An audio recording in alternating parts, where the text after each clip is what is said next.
What's going on, you Pokemon Savages? Welcome back to another episode of the Savage Poké Pod. We're on episode 19, which is episode Rattata. Been saying that wrong my whole life.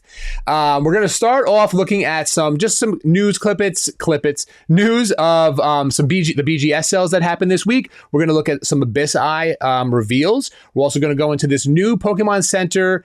They're trying out some things over in Japan, so that's going to affect some stuff. And then we're going to go into our first ever artist highlight, which was brought to us by one of you guys. One of the comments came in and asked us to do something like this, so we liked it. So we're going to put one in here today. Take Purge, and we're going to look at Chaos Rising and Destined Rivals 1 year later. Let's strap in episode 19.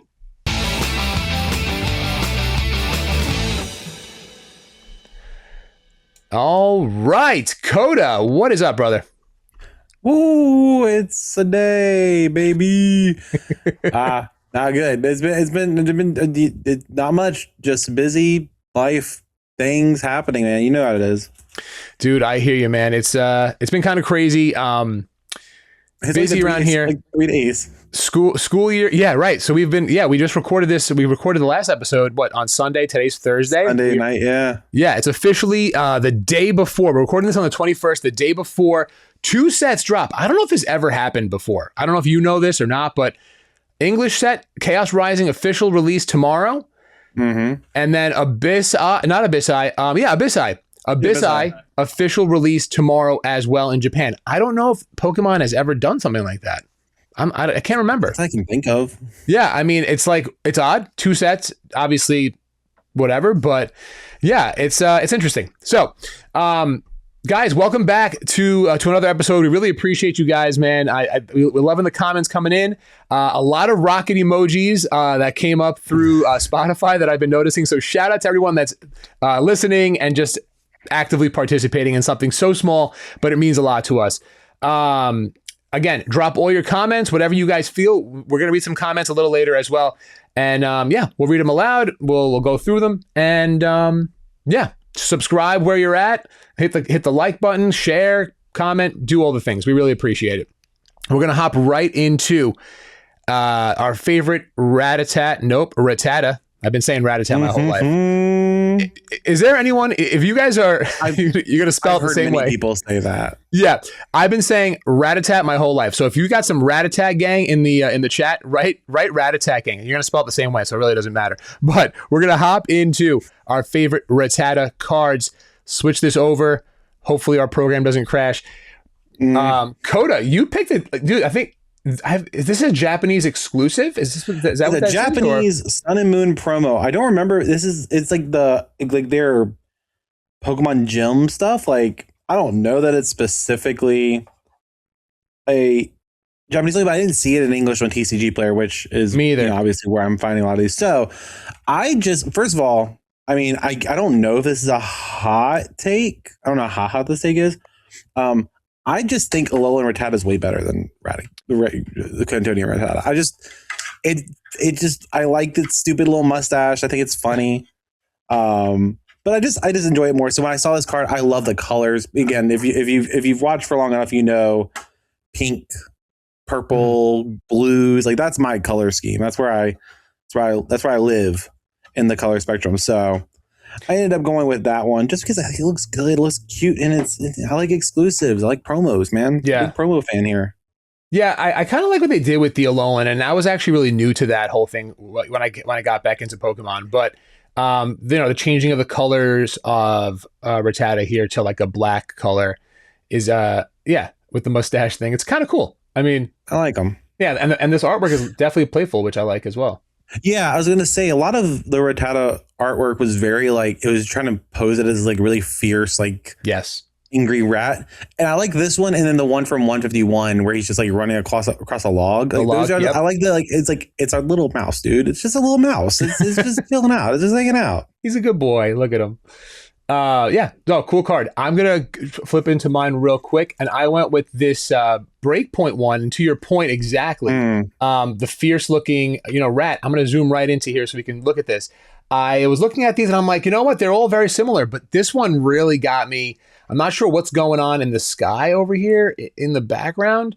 Kind of like some type of, I don't know what's going on there, but I don't know if that has something to do with whatever the mechanic or the game that was going on at that point. I'm not sure what breakpoint. It's an XY era. I don't know. XY. But yeah, it could be like the weapon from Kalos that they kind of talk about in CA.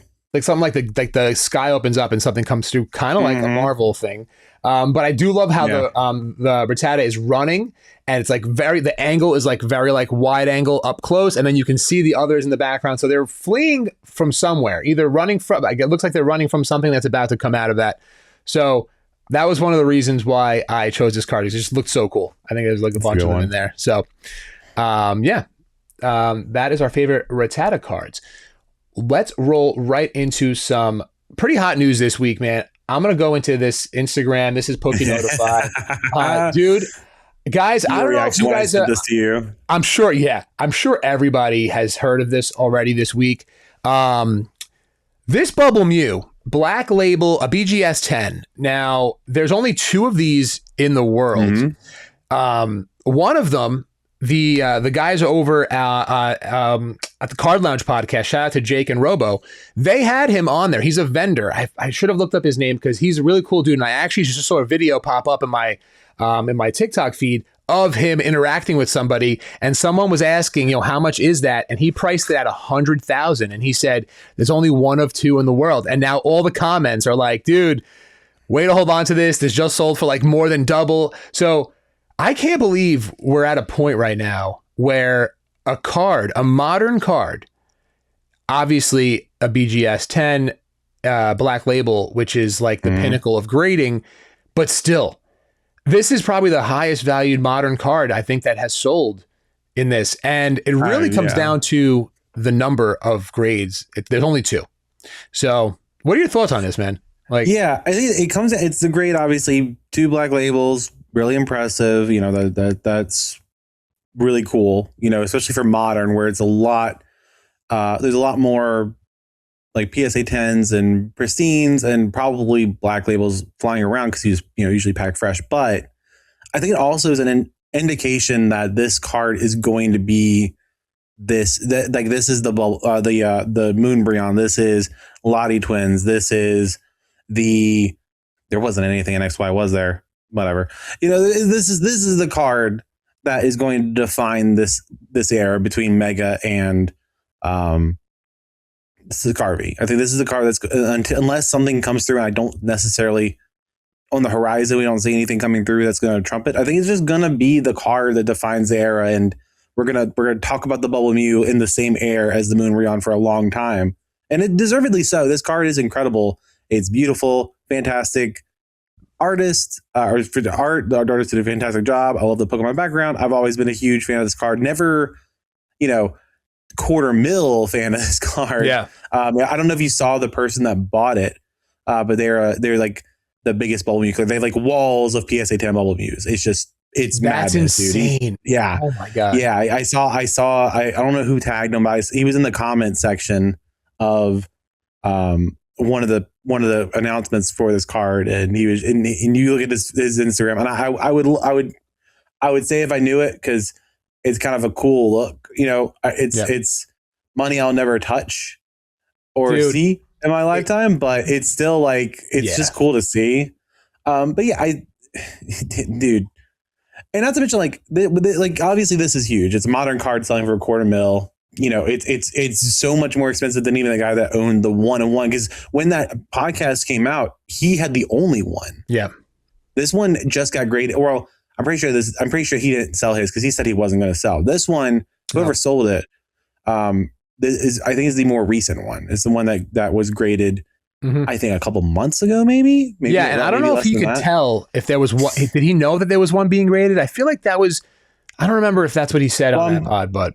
There's always people trying to grade. He said he didn't care if there was a second one. Like he was still going to be happy with not selling it, even though it was a 1-of-1. And obviously this one sold for $250,000, and it not being a 1-of-1 is impressive. But we bury the lead. Well, not the bury lead, but like there's a bronze, like a third place 1998 trophy Pikachu that sold for $1.76 million. Yes. Now this reminded me of the illustrator card that Logan Paul sold. It looks very similar. Obviously, the Japanese with the gray border, the vintage trainer card.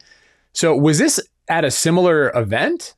No, because the Illustrator was like early on, right? The Illustrator was like a very limited run. It was very specific. I think it was like sent to like specific people. Mm-hmm. If I could be very wrong with that. Actually, I'm basically quoting what I heard someone say, and I don't even know if they do. So grain of salt, many grains of salt.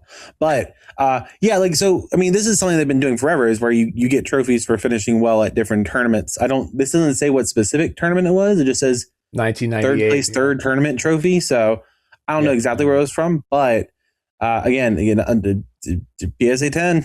Shout out to whoever finished third and probably didn't have this card anymore and sold it for whatever. Because this is it's sick. Again, it's cool, but it just shows again the amount of money that is in this.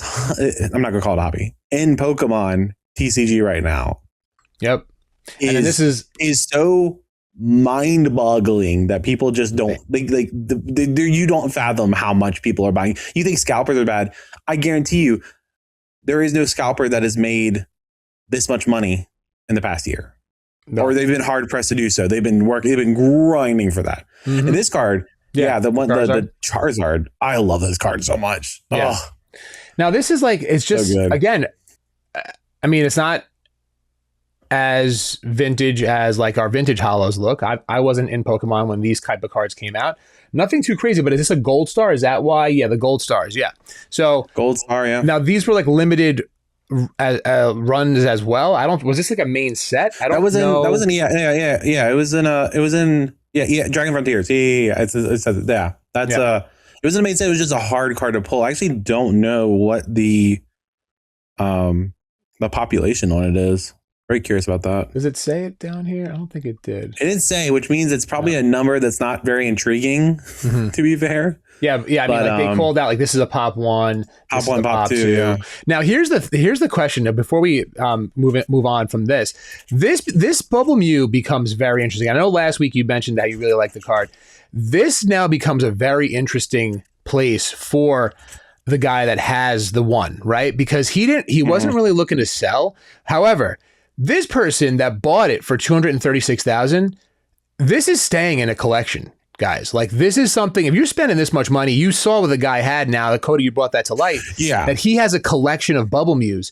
So I think the guy that has it now, the one that had the first one, is in an even better position because it's technically, if you think about collectors and how they move, that card is technically still a 1 of 1 because this card's not going to see the market ever again. That's how I look at. So now he's definitely in a better position to sell it for even more. He's still going to name the price because, and who knows? The person that got this was clearly a Bubble Mew fan. Is there someone out there that's of that at that level or more that's willing to spend more? And I'm sure there's going to be somebody in the future, but or now. I'm curious. I will be curious to see if this dude, I'm sorry, guys, we're bad at doing homework and remembering names. Yeah. I know. So that's on us. That's something that definitely I need to read it. I think of it and I forget because ADHD. But I wonder if the guy that was on Card Lounge, the vendor, is ever going to sell. Because again, I think. I mean, you could. What's the population got to be for it to come down? If one, he had an offer at 100,000, but two, it sells for 236. How much? If there's 5, 6, 7 out there. Right. In 5 years. Yeah, because there could be more. It's taking 4 years to get 2. Is it going to be, and they're not printing anymore. Are we going to see this card be like the next boom? Going to be like a, 500,000? Could be. Who knows? The population on this Charizard is actually, there's 98 PSA 10s out there. So there's 98 of these cards and one just sold for, what was it? 190? 70? 195, almost 200 grand. Bro, if I had one of those 98, it'd be gone. Yep. This bubble's so ridiculous and great, and especially in the grading sphere. If I had anything like graded like that, it's gone. It's gone. I'm liquidating it. I think the biggest bubble is grading. I think grading is the biggest risk right now. I'd be getting rid of it for sealed. No, I agree with you. I think you said that one of your takes, the past two takes, the Purge. But yeah, I mean, look, a lot of people are just holding on to stuff because they don't need to necessarily sell it.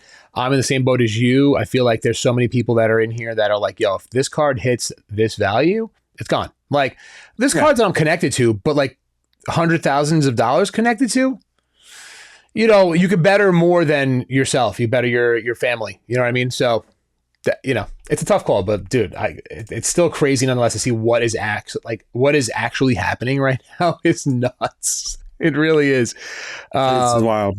It's wild. Guys, what are you doing if you have a Bubble Mew right now that's a PSA 10? Are you cracking and going? Like, what do you do? Let us know in the comments. Are you cracking your PSA 10 and trying? That's like, I think a PSA 10 is what, around 20? Shoot, I don't even know. I was just looking that up. Probably a couple grand. So you're looking at like 100x your return if it black labels. I don't know. Do you risk it? That's an interesting point. If you bought one, just sold, one sold for 3,500 today, and that's probably off the coattails of this sale. Like, it probably was selling 3,000. One sold for 2,400. That's actually low. That was 3,000. Yeah, I mean, it's been selling for 3,000 for a little bit. Okay. 2,400. No. Yeah, there was a little bit of a bump. Yeah, I feel like it was in the mid twos. It was like 19th. There was some sales for 3,000. So I don't remember what day exactly this was, and I already clicked out of it. But yeah. So I mean, if you cracked 50 and sent them, or cracked 80 and sent them, whatever it is to make sure you still would make money. Like, what are the odds you get one? Yeah, I mean, you know? do you send them all together? Like, because you're definitely gonna get like 9.5s, and that would piss me off beyond belief. Like, you better knock it off with these 9.5s. Knock it off in my New York accent. Everyone always calls me out on the live stream. They go off, AWFFF. Off. Knock it off. All right, so let's move on into Abyssai, because Abyssai is coming out again tomorrow. So this whole week, they've kind of been rolling out some of the reveals. We've been trickling out a couple of illustration rares here and there. And then today, they finally uploaded all the clear high def HD artwork. So again, Abyssai coming out tomorrow. That's what it says there on Poké Beach. Obviously, we're looking at Poké Beach here, guys. If you don't know what Poké Beach is, definitely check it out. They have all the news and stuff, all the leaks and stuff. So you're looking at these pretty close up. Earlier this week, they just released these top 3. So I think we looked at these 3 actually on Sunday. So now we've got the rest of them. So, and it's interesting. In the Discord, someone said they need to make more Primarina cards. And I'm like, I don't think I've ever heard of this Pokemon before. So this is the kind of stuff that, people that are in it to just flip and make money hate, because they don't know these Pokemon. I don't know them, but I'm not here to just do that. I'm here to like learn and like admire and just look at new things, which is one of the reasons why we look at old cards to begin with and our favorites. But this is really cool. This is like a cute like dog, I guess, right? It's a seal. Dog? Yeah, it's a seal. Wait, what? It's the water starter. Oh yeah, is this Poplio? It's Poplio. Okay, I was gonna say, because this looks like brother never played Sun and Moon. I never did. I'm telling you, brother. I came back at the end of Sword and Shield. That's my second favorite game. That's my second favorite game. Not Black and White. Yeah. No, I've never played it, so I didn't know. And then I'm like, wait a minute, that Pokemon in stage 1 looks pretty familiar. What's the stage 1? Do you know the name? I'm gonna put you on the spot. Brione. Brione, interesting. Brione, so Brione. Is it a dog seal? A seal dog? It's just a seal. I mean, probably it's like a little seal that kind of bounces stuff on his nose, like the like a circus like seals at like an aquarium where they have like the little shows and stuff. They do little tricks. If you've ever seen the meme where it's like the seal holding a plastic saxophone and just spinning in a circle. No, I don't think I've ever seen that. You weren't on Vine back in 2007, apparently. Vine, I was, but not crazy. Yeah, I was probably doing other things. It was just some great memes, but other things. This is low-key one of my favorite water starters. It might be like top 3 water starters. I like Primarina. I think Primarina looks cool. It's a water fairy type, which was really, really cool at that point, because the only one at that point I believe was Azumarill, which never been a big Azumarill fan. So I love this card. I'm so excited. It's been really since cool. Sun and Moon.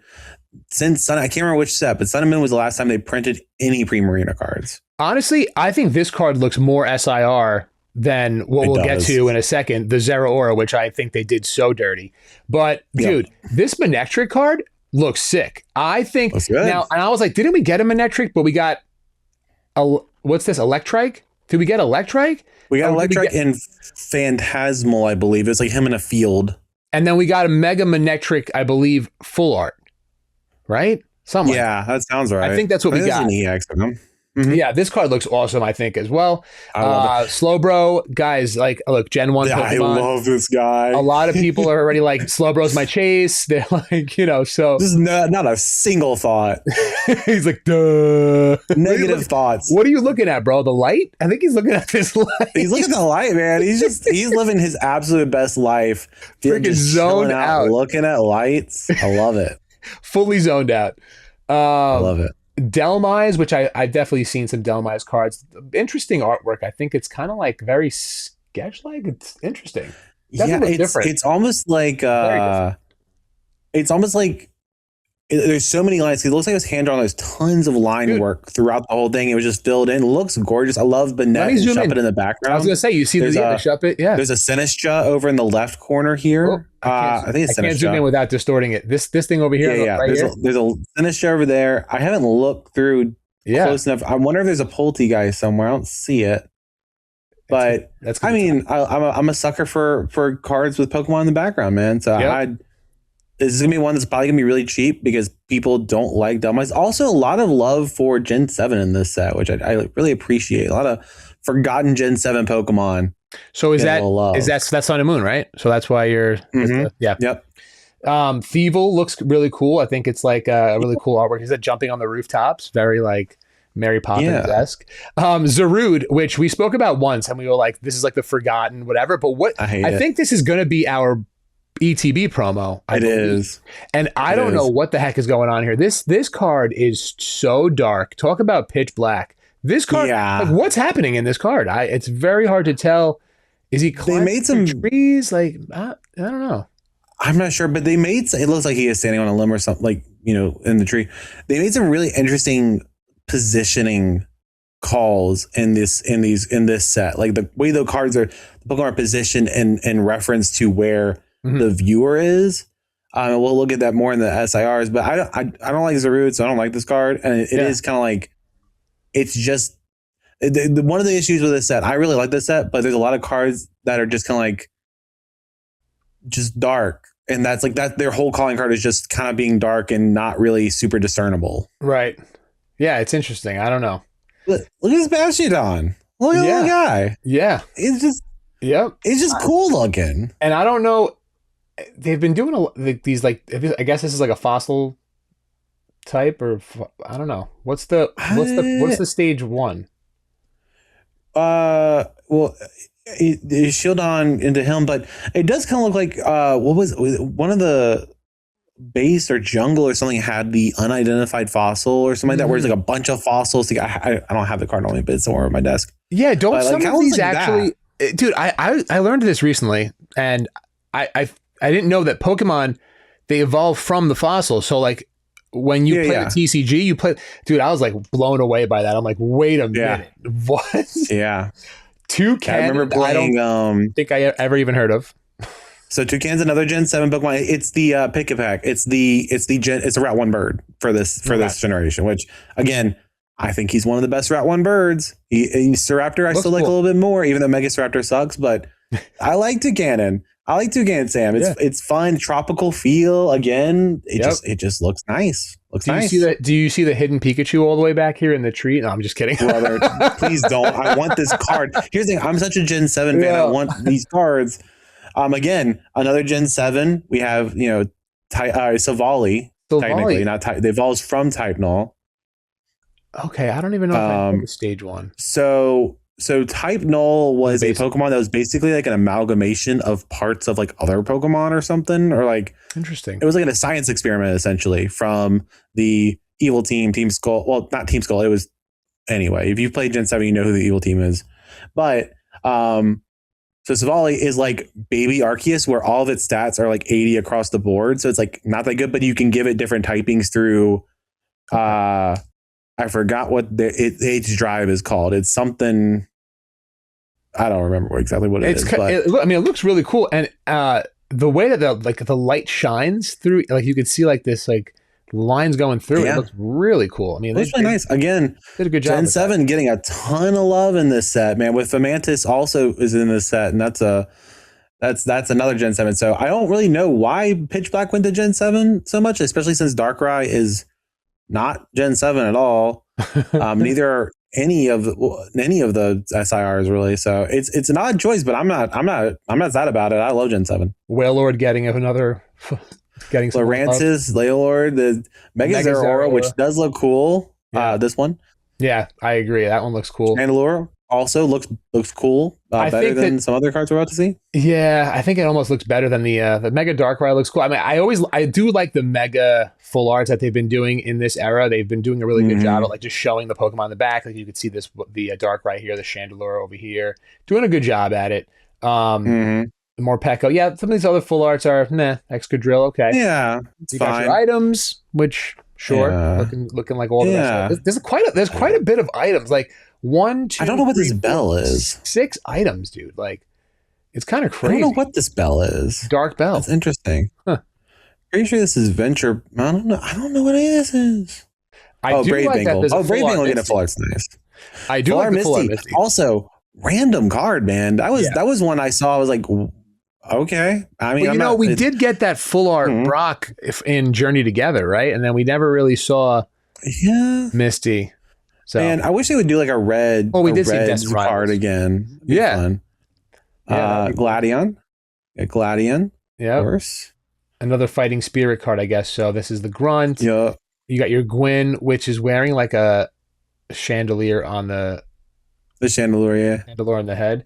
And then that's her Pokemon. Oh yeah, okay, that's cool. I like it. Yeah. I'm here for it. Here come the SIRs. So dude, I don't know. I was really hoping to get a really good Mega Zeraora card. It's kind of cool. It gives like Sonic the Hedgehog when he like whatever he becomes that gold one to me. I don't know. But like it just looks like colors in the background. Same thing with the Chandelure. Like I don't know. I wish there was some type of a scene behind it where you can be like, yo, okay, this is cool. This just looks like another full art. And arguably the Chandelure I think looks even better because there's colors in the background of the full art. This is really just like blah. I don't know. What do you think about him? But okay, so I really do like this Mega Zeraora, and the reason is one, I love the colors. You got some nice blues. It looks cool. It's not just dark, which I think is good, especially compared to Zero. Again, weird. Yeah. Staging weird like that the framing has it off like 45 degrees. I don't understand why they did that with that and the Chandelure and the Zarude. But I love My Hero Academia, which I know makes me super basic, but he looks like Deku, like late stage My Hero. So that's why I like it. He's got this a lot of very similar vibes, and I really like that show. So that's kind of why I ended up gravitating to this card. Outside of that, it's fine. I really don't like the Chandelure at all, though. No, I don't. I am massively disappointed because I remember I said before that this would be the chase from the set. Yeah, I was very wrong, very, very wrong. Because of the Darkrai. Darkrai, which we're about to get. Real quick before I do Darkrai, I have this random pack. It's a My Hero Academia pack. I'll have to send this to you. I don't know what's in here. I don't know. Pack? What is that from? My distro sent it to me like a while back. Is there a My Hero? I'm not gonna play it, but is there a My Hero? There's a card in here, extra credit pack. I have no idea. We'll get it out to you. If there's any listeners that would like one, I think I have like a few. We could put one in a plain white envelope. Man. Here is the moment we've all been. Wait, you know what's in there? Yeah. Oh no, you're looking at this here. The Mega Darkrai. Dude. Honestly, first of all, good. Because we will do this artist. I only noticed this today. It's drawn by Akira, which has made some of the most iconic cards in recent sets. What you're talking about, did both Charizards, Charizard EXs in Obsidian Flames. The sketch looked one, also with Phantasmal Flames. Akira did the Latias, the Mega Latias in Mega Evolution Base, did the Hydreigon in Surging Sparks. Awesome art style. I think is right on par with who we're going to talk about today, and we'll go through Akira. But this card here looks sick. Not to mention that the Moltres, the Team Rocket's Moltres was also Akira. That's right. Yep. Fire cards. Someone put this upside down, and I should have prepared it, and that's my bad. Someone put this upside down with the gold card. The gold. Was it the Giratina? The Giratina from Crown Zenith, and I don't know if Akira did those too. Might have. Akira did all the gold cards from that set. Yeah. The Dialga, Palkia, Giratina, and Arceus. Yeah. The bottom part here kind of looks like it could, the way that this whatever this is over here kind of look, but dude, this looks sick. This actually, you can't tell what's happening here, but there's enough whites that highlight what you can actually see the Pokemon, and it looks like they're just brewing up something menacing. I think this looks really cool. This card is gonna be just an insane chase, as it should be. It's gorgeous. I don't like Mega Darkrai. But somehow Akira did just a perfect job of making this because Darkrai in the game is its ability is Bad Dreams. It literally eats it gives you nightmares so it can eat them, so he can eat those nightmares. So it's its move is called Dark Void, which puts you to sleep. And then Bad Dreams eats your dreams. So it's puts you into this void, terrifying sleep, and then eats the nightmares from it. And you see this card and you're like, oh, I can see that. I can see the one glowing red eye and amidst the abyss of black that it's its body and around it. I am so endlessly excited for this card, man. It's so good. I'm happy that they actually hit that out of the park because, the sets are smaller. So you got to really, you don't have that much of a shot. And I think the standout one for me is this Morpeko. I love this Morpeko. I'm not a Morpeko fan where I'm thinking about Morpeko cards all the time. But let me tell you, when was the last time we even got a Morpeko? Was that Sword and Shield as well? It wasn't that long ago. No, we had one. Regular cards, but nothing crazy. I think there was an SIR for or a EX. It's in Scarvy. Why don't I remember? There it is. It's Paradox Rift. We actually just went over it. We just talked about it. I remember seeing that card. It's one where he's surrounded by candy. Yep. I love that card too. That's right. Hello. I love that card. You're right. But this being an SIR, I think finally getting a little bit of a boost, if you will, in the rarity. I just love the colors in here. The greens outlining Morpeko here and just some stuff on the outside, but the red and the black just making it pop from the background. I'm not even sure where they're at. What is he even doing? But dude, so I saw this card. I'm this is fire. Yeah, dude. So so you see all these little apple cores around them, right? Yeah. Oh, okay. Yeah, I see them right here. Yeah. So Morpeko has two different modes. It has its yellow form that's it's chill whatever form. It's content form. This is his hangry form. I don't remember that's exactly what it's called, but it's basically hangry. So he's hangry and he's just devouring everything in sight, and he's coming for you now. Storytelling with these cards is so good. So hold on, guys. Can we just show some love to Coda in the chat, because this guy knows his shit. I appreciate the fact that you know all this stuff, man. Shout out to you.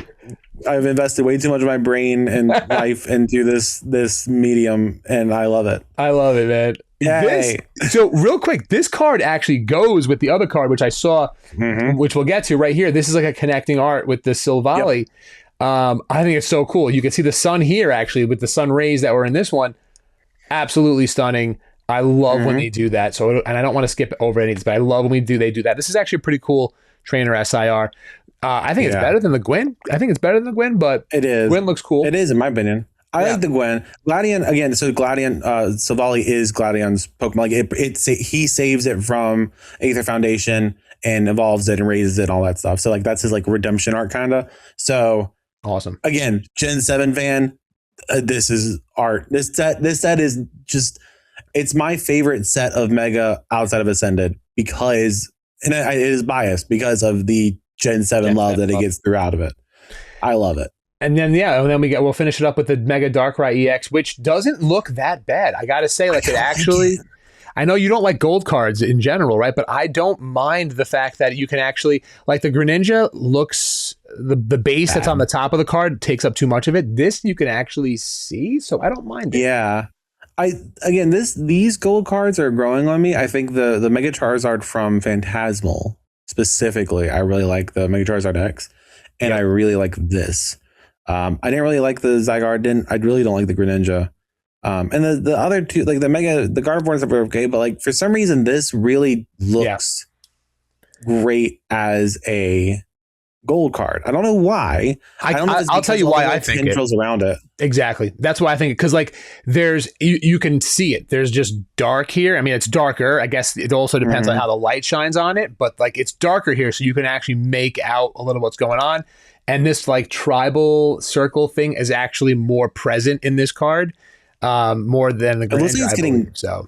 It looks like it's getting summoned out of like hell. You know, it looks like it's like they're summoning a demon, which I think again fits Darkrai. So again, this set is, in my opinion, has hit it out of the park. I think this set is so good. They did a good job. So good. So that is Abyssai. Let's move into some Pokemon Japan news. This is also coming from Poke Beach. Pokemon. Yeah, I don't know if you want to take it. You want to talk about it, Coda? Yeah. So, to combat scalping, Pokemon Japan has announced that starting in around August 2026, customers will need to verify their identity using their government-issued My Number card, which I guess is their like some kind of identification card in Japan. Yeah. In order to enter lotteries and purchase select TCG products from Pokemon Center online. And it'll also apply to registering for certain official events, which I'm assuming is like pre-releases. Yeah, kind of pre-release tournaments and stuff. The cards. Mm-hmm. Yeah. So, what do we? And it also says the system will effectively limit certain TCG purchases and lottery entries to Japanese residents only. So it also means that people that are overseas that were finding ways of getting into these lotteries and stuff, which I assume is happening, will not be able to do that. There are already such pretty strict limits in Japan as far as I'm aware. So this is more. I think this move is more to prevent other people from outside the country. Yeah, trying to get in and get stuff and scalp it. This is something that I know what people are going to say. I know people are going to say like America needs this. America needs this. Again, it's not specifically to combat. It says to combat scalping. I think it's to combat people abusing the system, especially outside of the country, because you're still gonna be able to get into stuff. You're still gonna be into the lotteries and everything. It's not going to necessarily change a ton for the average Japanese citizen that's able to buy this stuff. It just means that outside people won't be able to get it. So I think there's like only like one Pokemon Center technically in the US, right? It's in New York, I think, in Times Square. There is one in Times Square. Is there? Right? I know there was one, but I don't know if they ever. I think it closed down like a while ago. I don't know if there was one. I don't think there is another one. There was one. There are no Pokemon Center sites in the United States. So there was one in New York early on. It closed down. You know what? I saw like a little like mini doc talking about Pokemon, and they said that, and my head just went, okay, it's there. Yeah. Very much. So yeah, I think it was in Rockefeller Center. Anyway.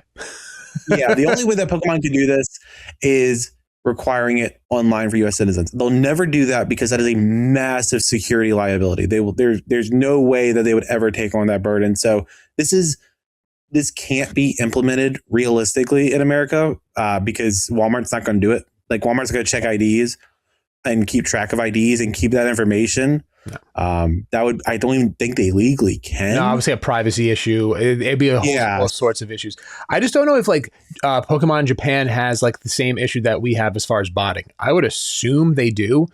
Because like, is Pokemon Center Japan, this is a question, I don't know if you know the answer, if anyone that's listening knows the answer. Does Pokemon Center Japan have, like, is that where you can only get product, or do they have distributors that send product to stores? Because like, how do these resellers get tons of boxes? Like the person that I get boxes from, let's say, for example, I mean, I've gotten boxes from several people. How do they get all this product? I don't know. I have a vague memory of, I don't know if it was our guy or someone else talking about it and saying that there's no distribution in Japan. Yeah, so how do they so it's basically they place orders with Pokemon Center. Mm-hmm. They sell it because again, like it's there's a limited quantity. So they order what they can from there. I don't know how they're limiting. I don't know any of that stuff, but I know that's what was the case as of it probably a year ago. Honestly, I don't know I think that video was earlier in the boom. Mm-hmm. I don't know how it's being handled now. I don't deal with Japan, especially with some of the weird stuff that's happening. Our guy hasn't even posted about Japan in a while, has he? He has, but the pricing is crazy. He actually put up. He wasn't for a little bit. There's a few days where he didn't post that. He was posting other stuff. Yeah. So I don't mess with Japanese just because of that. But yeah, I mean, I don't know. There's so many ideas and things that everyone has to say of like what could fix the problem.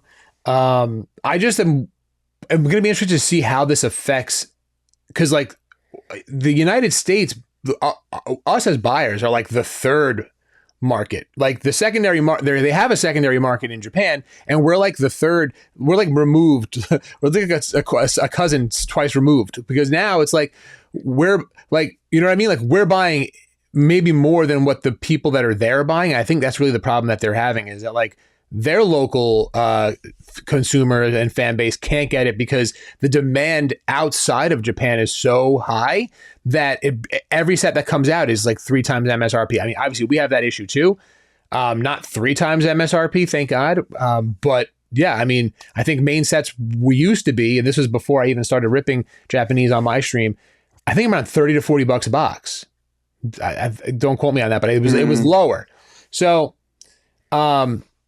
yeah, I mean, they have the same issue, you know, with us, X amount over MSRP. It's just so popular and they can't keep up. The one thing that I do know that Japanese, the Pokemon Center in Japan does, is that like they actually really do print stuff to demand at points. They've done it with 151, where they just printed so much of it. I mean, look, it's bound to go up over time because it is now. I think the 151 boxes are crazy, but like they'll do it. They'll continue to print. Whereas the Pokemon Center here is just like can really give two shits. Honestly, I think that's exactly, we hit the nail on the head in this pod several weeks ago. I think when Coda was like, they just don't care. They don't care.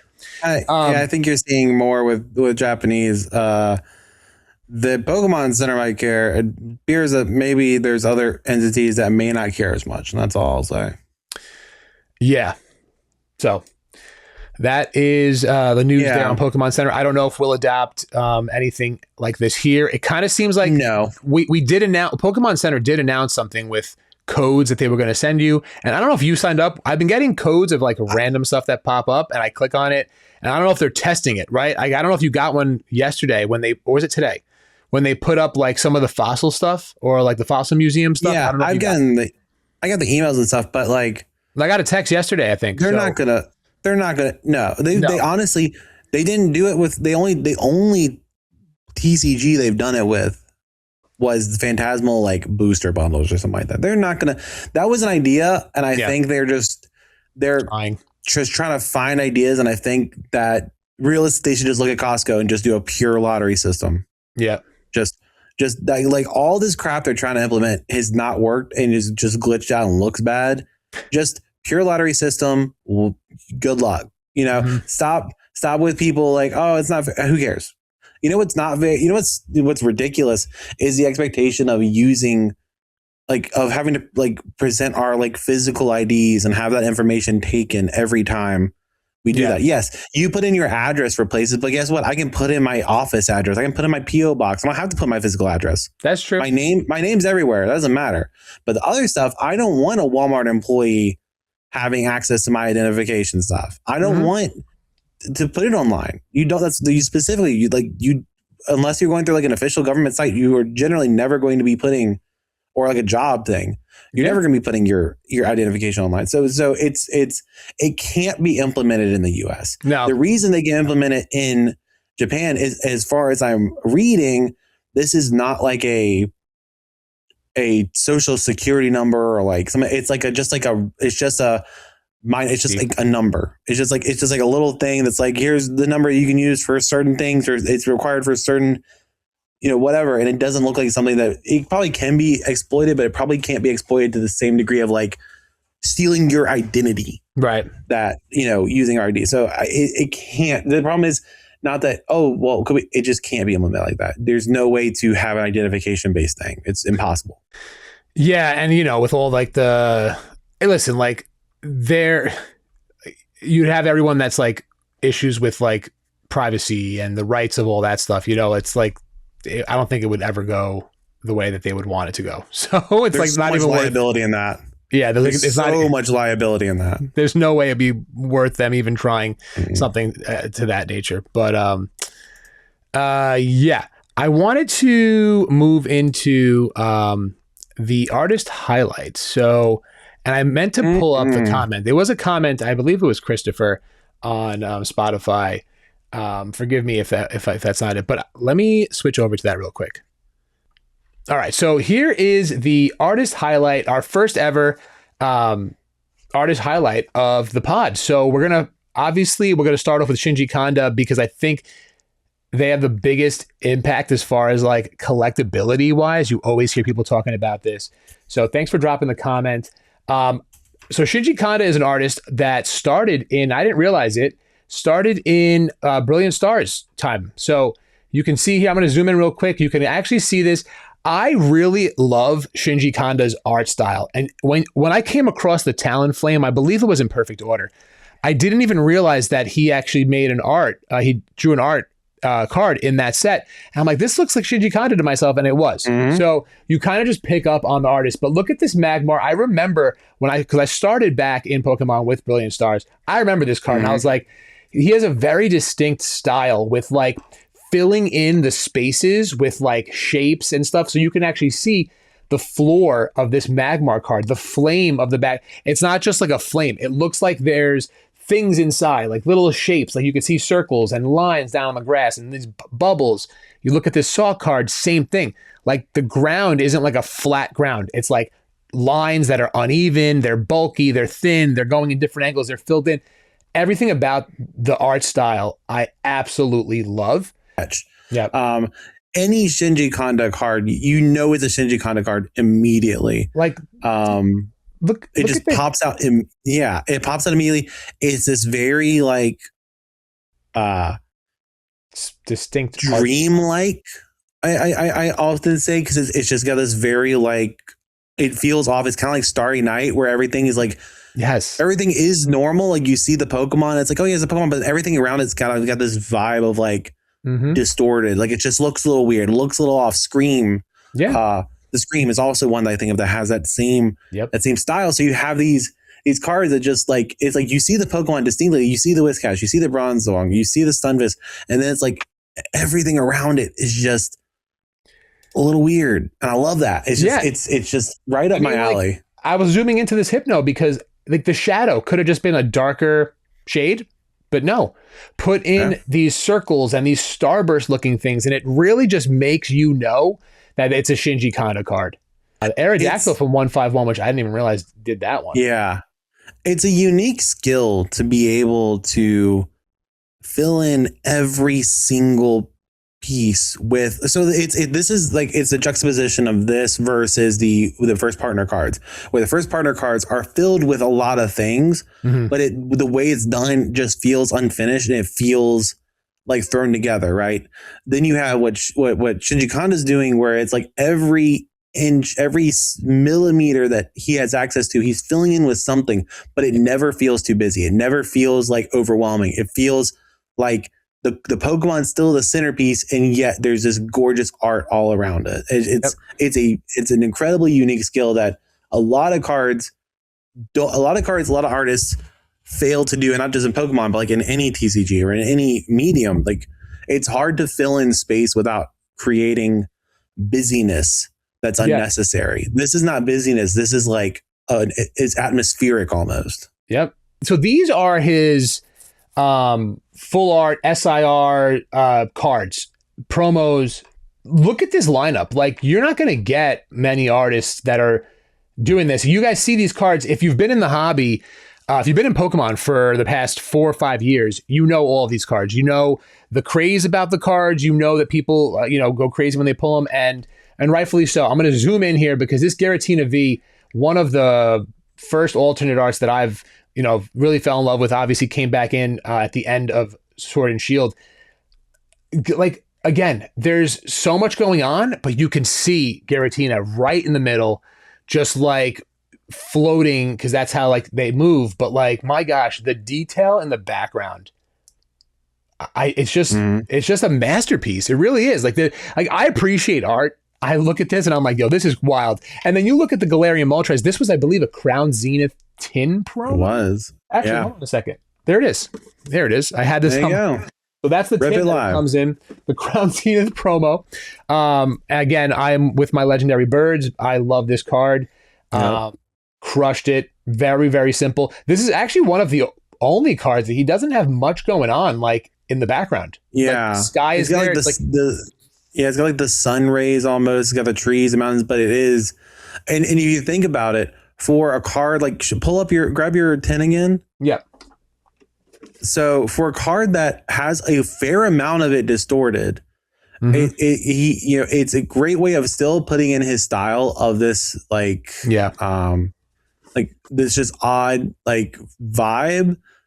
But with keeping the Pokemon in the center of it in the middle of a card, because you couldn't do like the Magikarp or Giratina V type art in a tin that's gonna be blocked by half of it. You need to have the Pokemon there. So he did a perfect job of having like stuff around it to where when you pull the card from a tin, it's actually like, oh, it's even better than I thought. Yeah, which I think is a very clever use of that space. And it's actually, if you look here clearly, you can see it's the only yellow border full art that they did, because this one was an alternate art, so that had like the shiny borders there. Going into Scarlet and Violet era, Paldea Evolved, so SVO2. This card is the top chase in Scarlet and Violet Paldea Evolved. And it's an illustration rare. And you can't say that having Shinji Kanda on the bottom of that card is not one of the reasons why. Now, a lot of people know this already about this card. The hidden Gyarados that's in here. If you don't know about it, I'm going to zoom in on the top here. You can see Gyarados face right over here, right like to the bottom left of the 30. I'm circling it with my mouse. If you guys I'm sure you guys know. But if you don't, because there's people that don't really know these little tidbits, the Gyarados body comes wrapped around this little mountain thing, that the waterfall, and it wraps around right into here. It's unbelievable. I didn't even notice it at first either. Yeah. It took me, and then until we finally pulled it live to see it in person, and someone was like, there it is. I'm like, holy shit, did not even know. But again, look, detail, the water looks like it's splashing out at you, but like, unbelievable. I think that's another great use of, like, you look at this card and I can see the story that's being told in it. And in my opinion, again, I like the cards that kind of present a story that you can kind of figure out, or sometimes it's a little more blatant, like the Gardevoir line from Scarby Base. Sometimes it's a little more like subjective, like this one. Like, so you have Magikarp swimming up these mountainous streams, and you can see like the different waterfalls it's having to like kind of climb. And in my opinion, it's like the spirit of Gyarados at the top. Like, once he makes it there, he'll have like leveled up enough to evolve to that. And he's like pursuing that. And that's why his eyes are like locked in on that Gyarados. And I think that's, it's just cool. This card deserves to be where it's at. There's not a lot of cards in modern era that I'm like, oh, this deserves it. It's a work of art. I love it. It really is SIR status artwork. Yeah. You know what I mean? Like when you look at illustration rares, like this does pop out. Like the rest of these cards are either promos or SIRs, except for the Seismitoad, but like it's of that caliber artwork, and it's because of Shinji Kanda. I spoke about this in many pods. I actually picked up the one Koda is sending me, the one from last week's podcast, right? Where I picked that one up in CGC 10. This card, one of the most underrated, I think, promos right now. I want to say it's still around the $10 to $12 raw. Maybe it went up a little bit.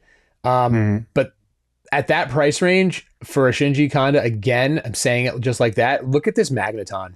I mean, in English, didn't really help it that it was a promo because there's more of it, but like it's such a banger promo. Like I can't think of any ETB promo in Mega that is better than this, in my opinion, art wise. Like you got the Alakazam, you got the Riolu, you got the Sharkadet. As far as just ETBs? Yeah, the ETB promos, yeah. Just BTs? Yeah. This is better than I was thinking. Like as far as promos, I actually think I like the Oricorio more. Yeah, which we'll get to. Yeah, so Roaring Moon. So that was Surging Sparks ETB promo, guys. For those that don't know where the cards are coming from, the Roaring Moon EX, one of my favorites in Prismatic. Based on just art style, again, obviously it's Shinji Kanda, but just such a sick looking card. Roaring Moon is the ancient Salamence card that I fell in love with in Paradox Rift. Shinji Kanda brings it to life effortlessly. Moving on to Seismitoad, which is an illustration rare from Black Bolt. You can see down at the bottom there. This card obviously gained popularity because it's a Shinji Kanda illustration rare. Yep. And why don't you tell us about this Oricorio, man? This Oricorio, one, just the color scheme fits it perfectly. It's red and blacks. The flames shooting out from it in that ring as it's doing the Oricorios, they all dance. That's like their ability is called Dancer. That's like their whole thing. So again, great way of featuring a card that are Pokemon that people don't really think about in the centerpiece of a card where it's all reds and blacks and yellows, and you could easily assume that the worker is going to kind of disappear into it, and yet it's very clear, very obvious. Looks fantastic. This is my favorite promo and one of my favorite cards from Mega Evolution era so far. Yep. I actually got one out to PSA right now. I'm hoping it's going to be in 10. So if you wanted to, just to switch real quick into collecting these, right? If you wanted to collect these cards, it's not that difficult. You've got 7 cards here, and then however many, 1, 2, 3, 4, 5, 6, 8, 16. You got about 25 basic cards. Obviously, if you want to collect the reverse hollow variants of these cards as well. Nothing crazy. However, because of the status and this type of art style, it will be pricey because of the cards on this page. I think the Giratina is pushing probably 800 to 1,000 by itself raw. Magikarp is probably mid 400 to 500. The other cards are more attainable. Roaring Moon being probably the third most valuable on this page. This is your weekly reminder to collect Japanese, because the Magikarp in Japanese is only $150, and it's a fantastic card. It looks just as good, if not better. It's definitely better because of the texture and the there you go and the how they do it. So again, hey. I don't know about the Giratina because SARs and that kind of stuff are usually not that much cheaper, but Magikarp's a good one to do it with. I want to say so that segment, Shinji Kanda's just such a banger to start with. Hope you guys enjoy that.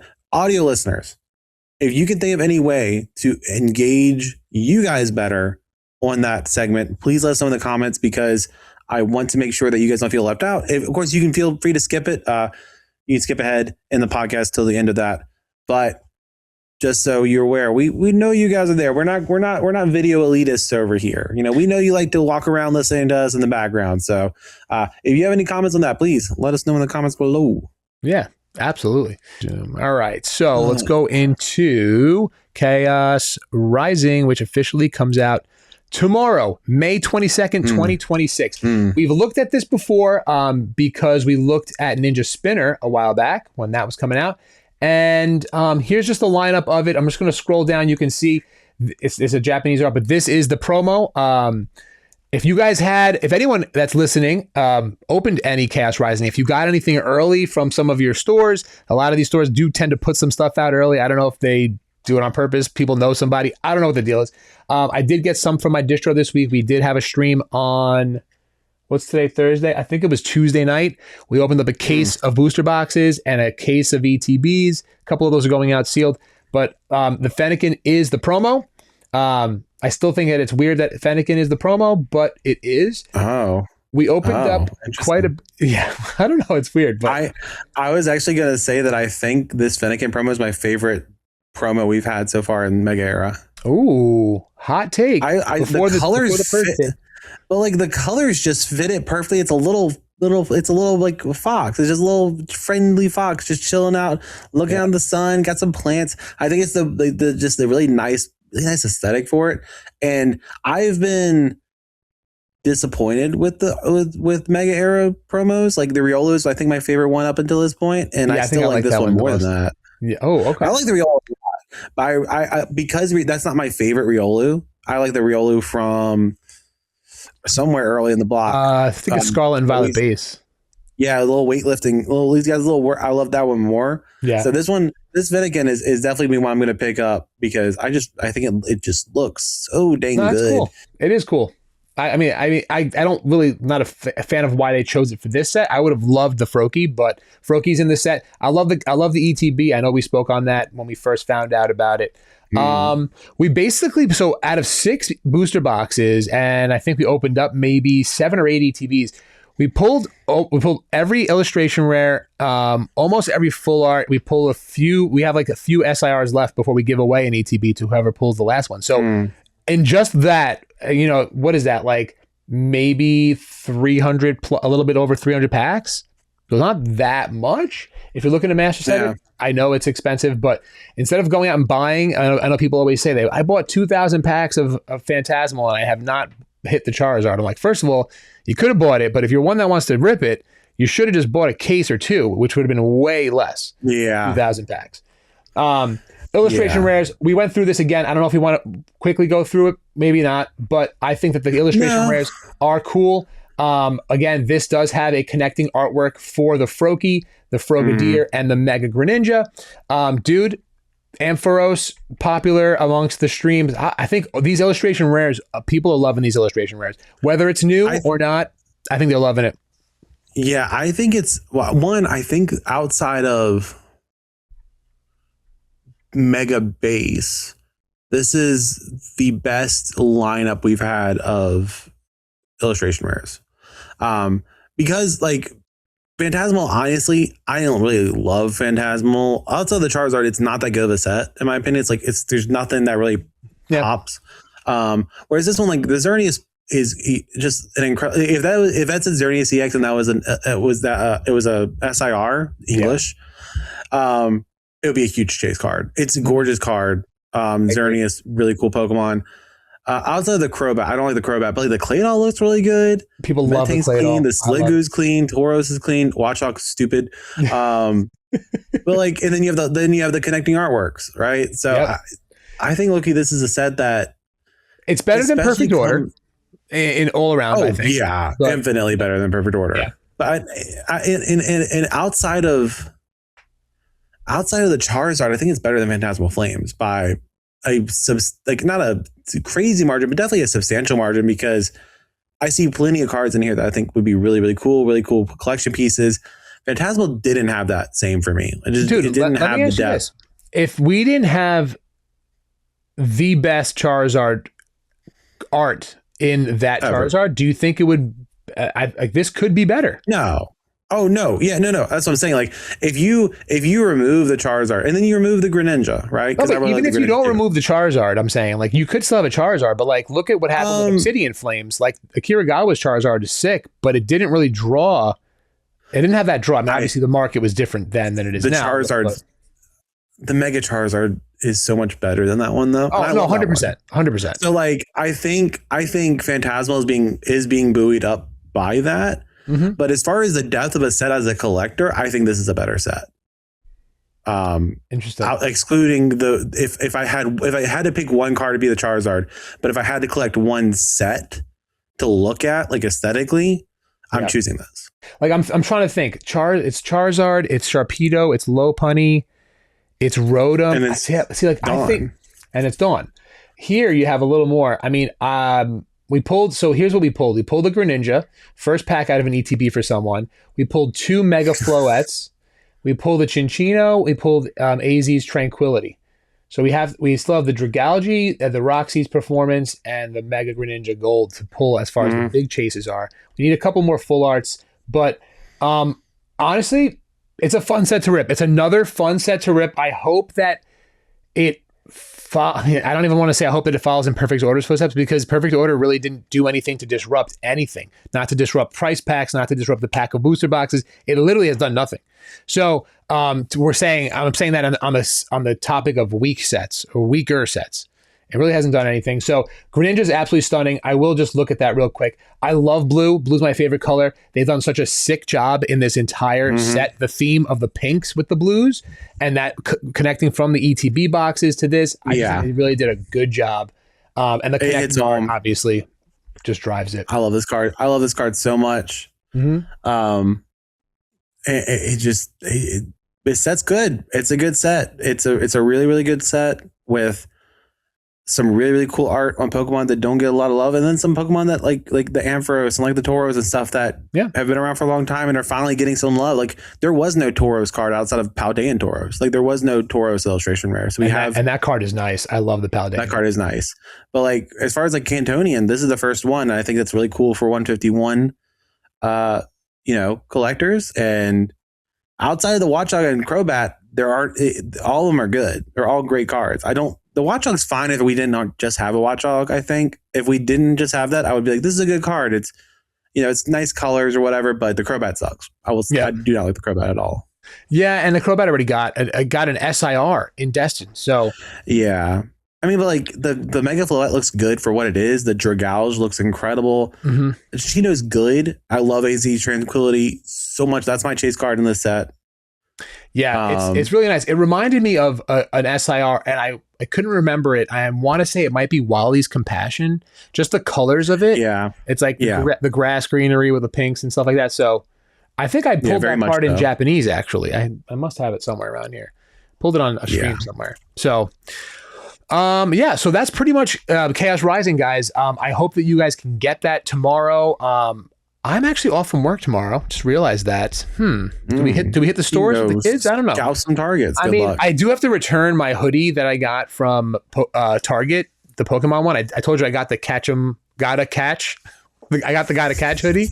But it's weird because like I'm a 2X, but like I'm tall. I'm a tall 2X. It's more of like a wide 2X, and I don't mean that in like a bad way, but like I put it next to my other hoodies. It's like 3 or 4 inches short. Dude, paws. I hate that so much. And 4 inches wide paws. Brother, trust me. So like I'm a long torso boy. So getting shirts that are long, and I'm also tall. So getting shirts that are long enough is almost impossible. Yeah, it's crazy. I hate it. Because like you lift your arms up and all of a sudden you guys can see my belly button. I mean, some of you guys might think that's cool, but some of you might be into that. And for that, I say you need Jesus. Yeah, you don't want to see that. I mean, there could be some lint there. Who knows? I don't know. Anyway, TMI. So that's Chaos Rising. Do you want to do the Purge, or do you want to go into Destined? Yeah. We're good. We're going to do the Purge, and then we're going to go into Destined Rivals, guys. It will reach, I think, this week too, a year since its official release. So we'll take a look at that after this. So without further ado, let's shift over into the Pokemon Take Purge. Oh, baby.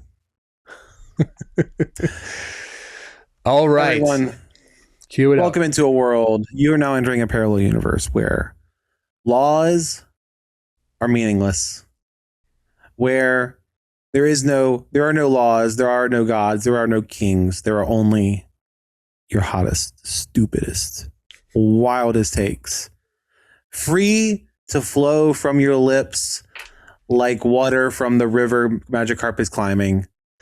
It is time to purge the impurities of your ridiculous takes upon this land. And Savs, I'm gonna let you go first, brother.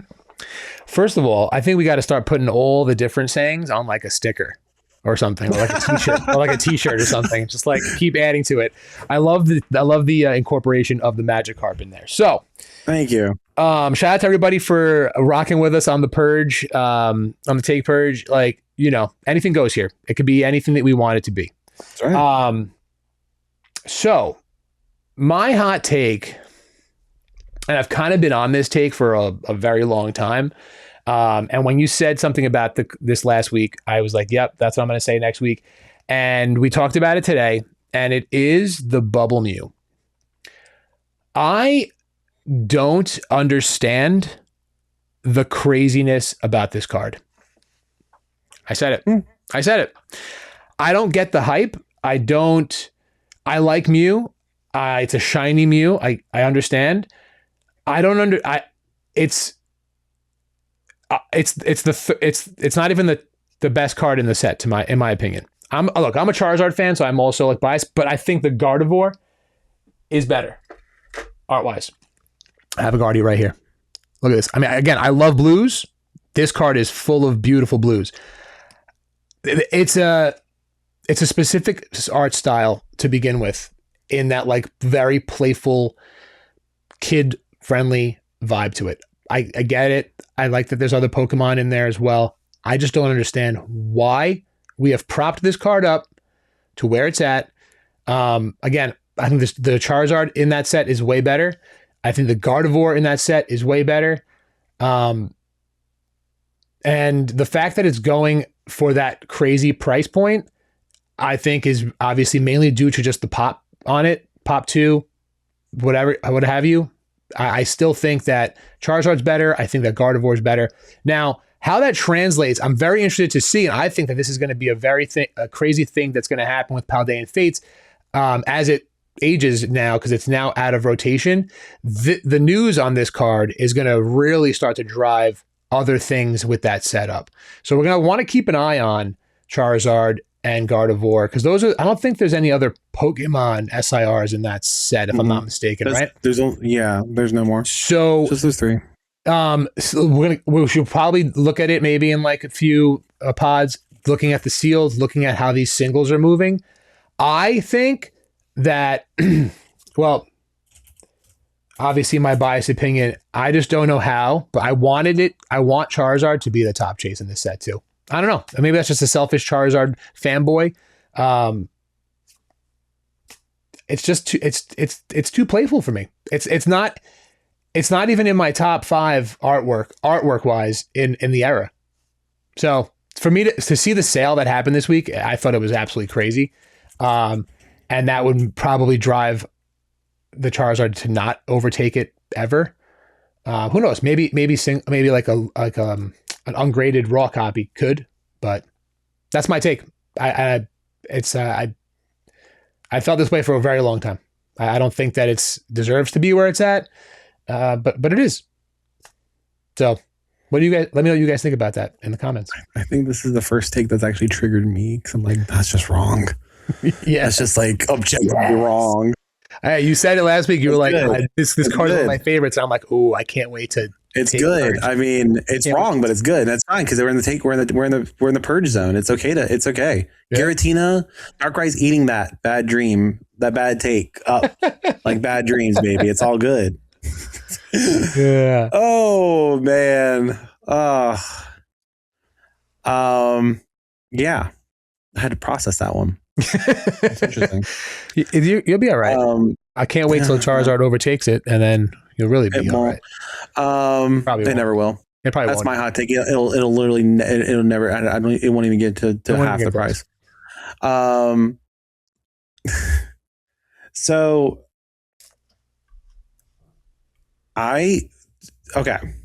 So we're gonna get into this set in a little bit. Destined Rivals is a set that is just nothing has hurt it. It's been buoyed by an insane market, well timed after the hyperprismatic, the kind of cooling of journey together, and then the hype of it being the Team Rocket set, even though it wasn't the Team Rocket set, took over, and it's just been going ballistic ever since. I think it's at like $640 a box or something like that right now. Mm-hmm. Destined Rivals will be the lowest ROI investment you could possibly make right now. And honestly, I think this box could be exactly where it is in 5 years. I think it could cool off and this be its peak. I think we're seeing the peak of Destined Rivals right now. Reasons being, one, it is not a Team Rocket set. Even though it does kind of market itself as a Team Rocket set, it's not a Team Rocket set. It's a trainer set from a great era, and it was buoyed by the fact that there's some Team Rocket in it, and there's the Team Rocket's Mewtwo or whatever. But it's not a Team Rocket set. I think long term, right now, it's like it was the big investment. It was like, this is going to define the Scarvy. This is going to be the set to invest in. And I think there will be a set that outperforms this, not only ROI, but becomes a more expensive set than this set. I don't know for sure which one, to be honest. But I think there's because of how much higher it is than everything else, I think there's a very good chance that long term this ends up being this isn't going to define the era. And I think this might be the peak of the price for the next 5 years. And the next boom, we may see it get back to this price and be like, oh my gosh, it finally got back to that price. It was sitting at $640 and then it dropped to $250, or whatever. Because again, this is one of those sets that because it's so in demand, because it's so hot, it could get the 151 treatment. It could get the just constant repeat printings that end up going towards the new print facility that comes in. And if that gets online and actually does what people think, and that's another story, it could create a lull where there's an overcompensation for the demand. And once that boom goes away, is there still going to be a room for this to grow past where it's at? Because $650 a box is what is that, like $20 a pack or something like that? Actually, I'm bad at math. That doesn't sound right. Anyway, we'll pretend it does. It's like 18. But yeah, 18. For what's in it, I just don't see it getting to where it's a good investment. It's not a good investment right now. And two, I don't see it necessarily getting that far above this in the next 5 years. There's other sets I can see doubling in price in the next 5 years. I think Paradox is a great example of a set that could really, really do well in the next 5 years. I think especially after looking at it, set's fantastic. Mm-hmm.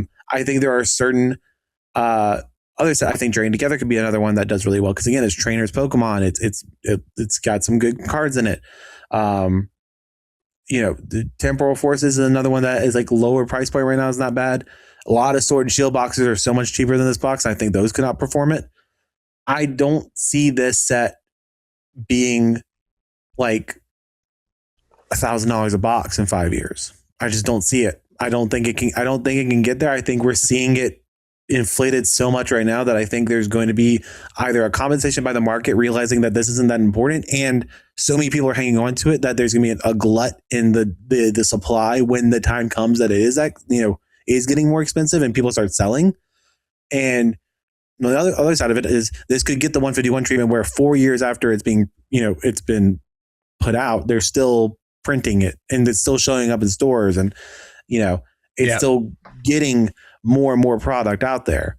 So I think Destined Rivals could be the biggest disappointment if you're investing at this price, or if you're thinking that this is going to be $1,000 box in 5 years. I think a lot of people could potentially be in for a bit of a surprise from it. And again, that's we're in the take purge zone, baby. That is what it is. It's half baked. It's not necessarily a fully fledged idea. But I don't see the hype for this box. It's fine. It's a good set. It is a good set. It's objectively a good set. Is it Evolving Skies? No. Is it, one of these sets that's going to be getting towards $1,000 a box by that point? I don't think so. There it is. That's what you get for making fun of my Bubble Mew. There it is. I feel a little triggered. I feel a little triggered now too. Well, that is this week's Take Purge, guys. Let us know what you thought about it. Let us know your takes. We're gonna read some in a bit, but we're gonna take this beautiful segue into what we want to talk about now, which is Destined Rivals 1 year out. Now, hot off the take presses here, Coda definitely triggered my ass. No, I'm kidding. I know you actually said something very good and very true that some people in this whole thing now should take into consideration. You said something very important. You focused very much on return on investment, the ROI on this product.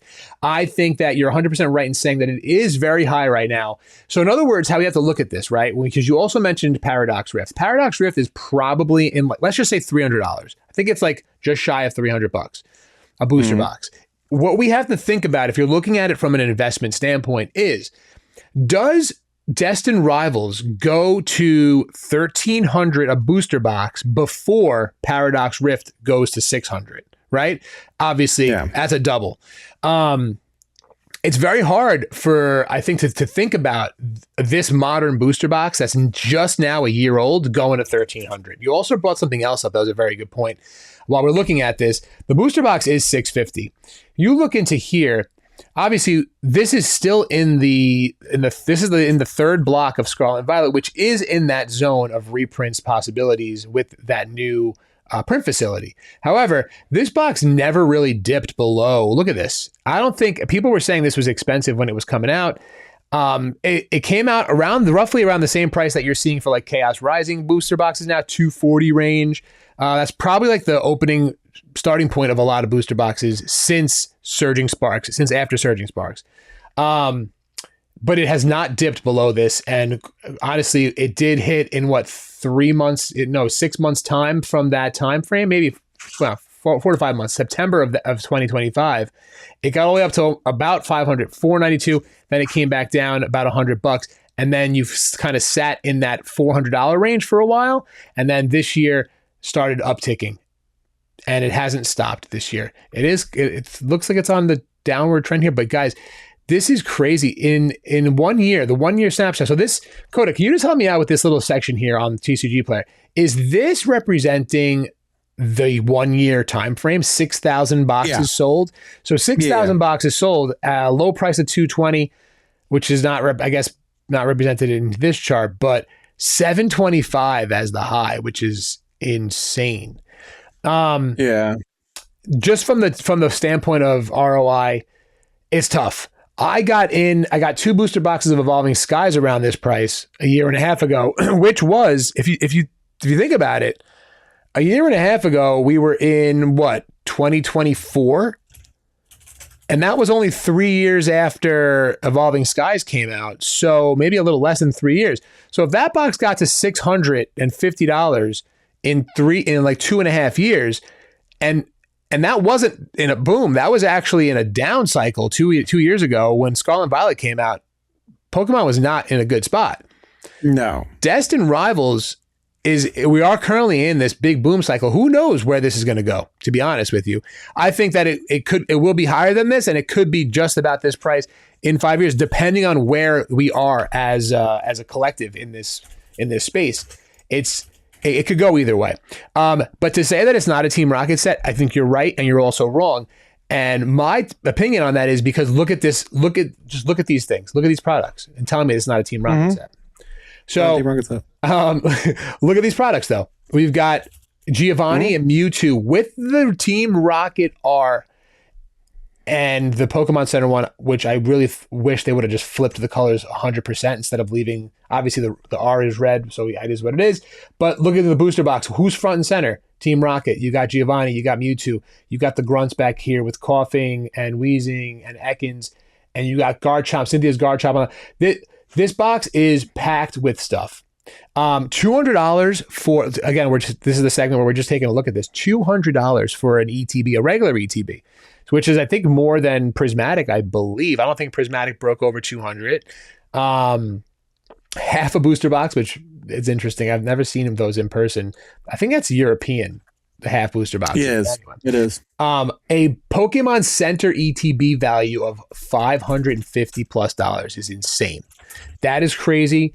The draw for this set, I think, is I have been calling it, and I think it is the Evolving Skies of this era. It doesn't have a card like the Moonbryon, but I feel like Evolving Skies rests on that Moonbryon, just like Charizard is in Phantasmal Flames. There are other beautiful cards in Evolving Skies too, but when you look at this, the top 5 cards in here are all SIRs. They're all over $100. Your Mewtwo sitting at $550+, Garchomp $280, Ethan's Ho-Oh, beautiful card, $170, $112 for the Nidoking, and $100. What a travesty for my Team Rockets Moltres. I love this card. But you don't have just the SIRs. You've got Misty. You've got the gold cards. What else? Ethan's Adventure, SIR. And then it's got a pretty good set with the illustration rares. Typhlosion is beautiful.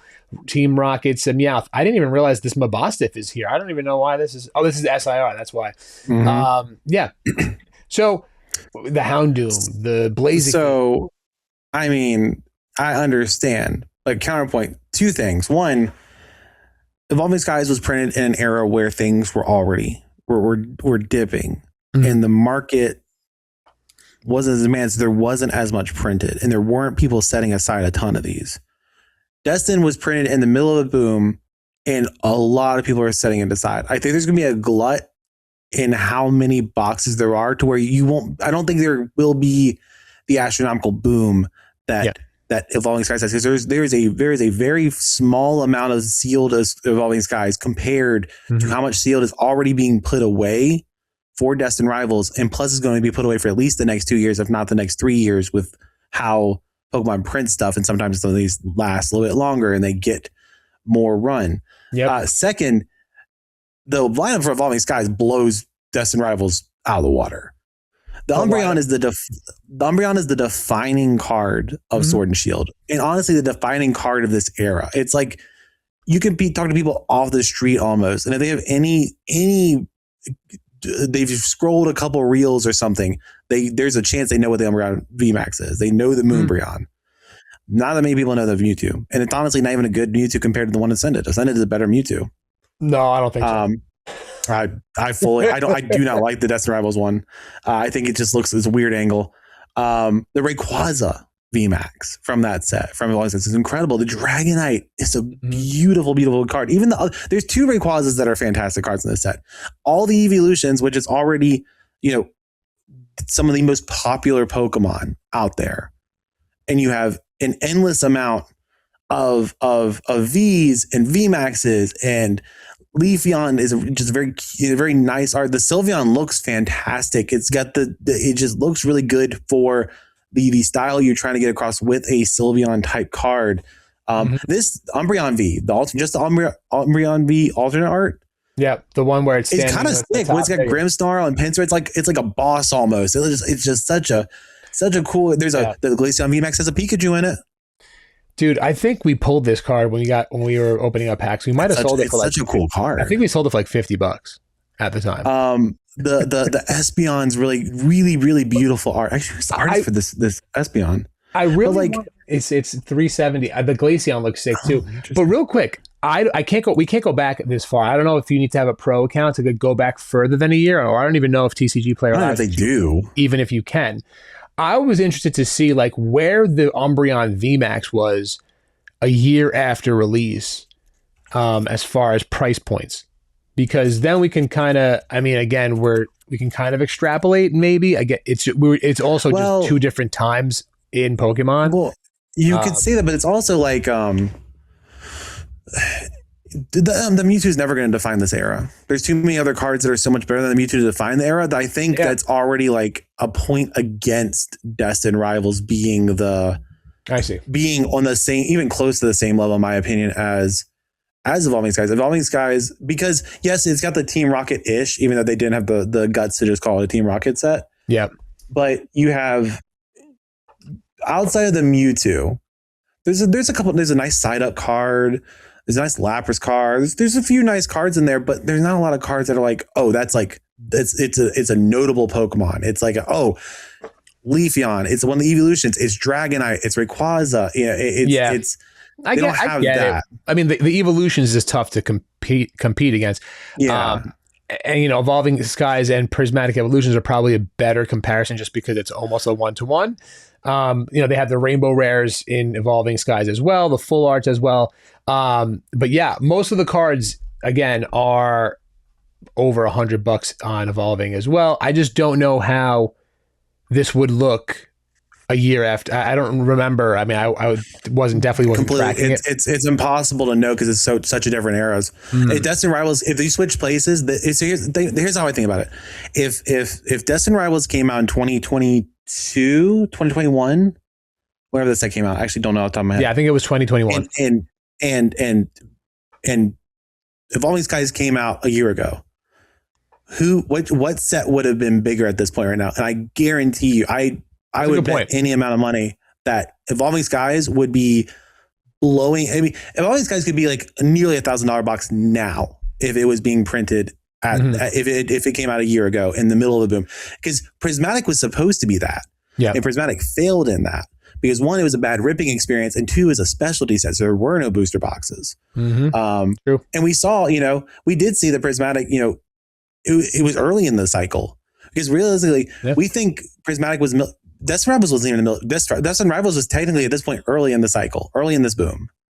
Because the last year, it was. If you think about look at the prices of everything right now compared to where they were a year ago, it's booster boxes are going astronomical. Yep. If Destined Rivals switch places, Destined Rivals would be looked at as like a good set. It would be a very good set. But it wouldn't be Evolving Skies. If Evolving Skies came out right now, it would be $1,000 box probably. It would be $800, $900 box. It would be the Umbreon would be blowing things out of the water because this is a better Umbreon than the Sunbreon we got from Prismatic. And we'd be looking at this like we look at Ascended. We're like, oh my gosh, Ascended has so many. I mean, look at this. Yeah, just that top 4 row. I'm gonna pull it up. Like it's crazy. It's like the top 12 results. One, of course, evolutions are so. Oh no, I crashed out again. Gosh, dang it. No. All right, we're good. I have a wrap up for it that can be where I finish. I feel like I open all my tabs. I had so many. Yep. So we're good. Yeah. So overall, for me, I look at it and say, I don't think Destined Markets. I don't think Destined Rivals is buoying the market. I think the market is buoying Destined Rivals to a degree, even though it is a good set, very good set. I think if Evolving Skies came out this year, it would buoy the market another tier up. And that's why, in my opinion, like I look at Destined Rivals and say, I think the price point is just so far and above too high that I think so many people are setting it aside. Yeah. And Pokemon seeing it, and there's a good chance that Pokemon says, we gotta reprint more of it. We're already bringing all these ETBs, and maybe once they decide to print booster boxes again, if they do, they're going to be printing a lot of the booster boxes. Dude, I agree with that part of it, but then I also don't, because like, when are they going to print the rest of this shit? Like, when are they going to print?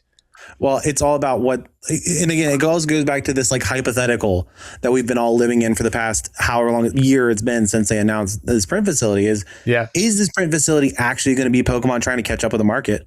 Or is this print facility going to be, some of that and then some other stuff. And we don't know. We don't know if this is a consolidation and they're not going to be they may not be using these other print facilities and they're just consolidating some of their print facilities, and it might be somewhere near the same, if not, a bit more. And what they're going to target. If this opens up in 2020, early 2027, which I don't even think it's even close, going to be able to do that.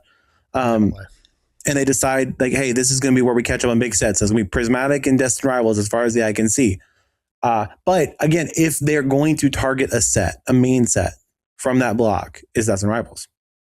They've already targeted Prismatic with their ETBs because it's the best thing you can get out of it. Yeah, they're not target Destined Rivals. I mean, they'll do some for sure, but if they're going to give it the prismatic treatment because it's demanding prismatic prices, so it should get the prismatic treatment it's going to get. What about Black Bolt White Flare? Like they have to print that too. Like there's just not enough. Sure. Because, I you know what I mean? Like even right now, like are we getting any more Ascended Hero stuff?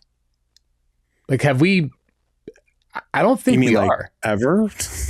Dude, I'm sure there will stuff. I think there's probably gonna be stuff that comes out because it's a specialty set. Yeah, but like there's gonna be reprints galore that are gonna come through. There's 2 specialty sets this year that are pillars of what everyone's looking at right now as far as like hype.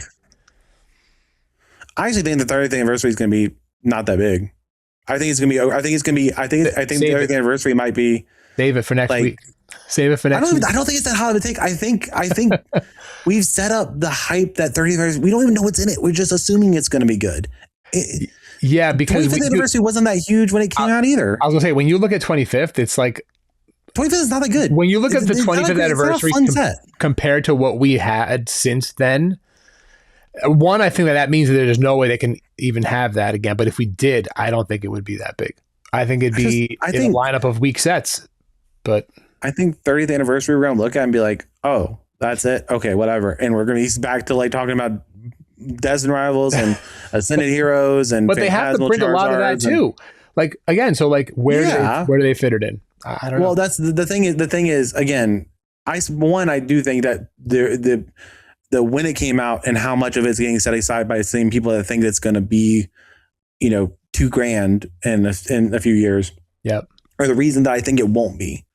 I think Evolving Skies would have the same problem because I think Evolving Skies would be $800, $900 a box right now, but there'd be so many people setting it aside and such a high chance that there is some kind of reprint because of the popularity that I think it would also have a hard time growing at the rate that people expect it to. I think it came out at the perfect time. Mm-hmm.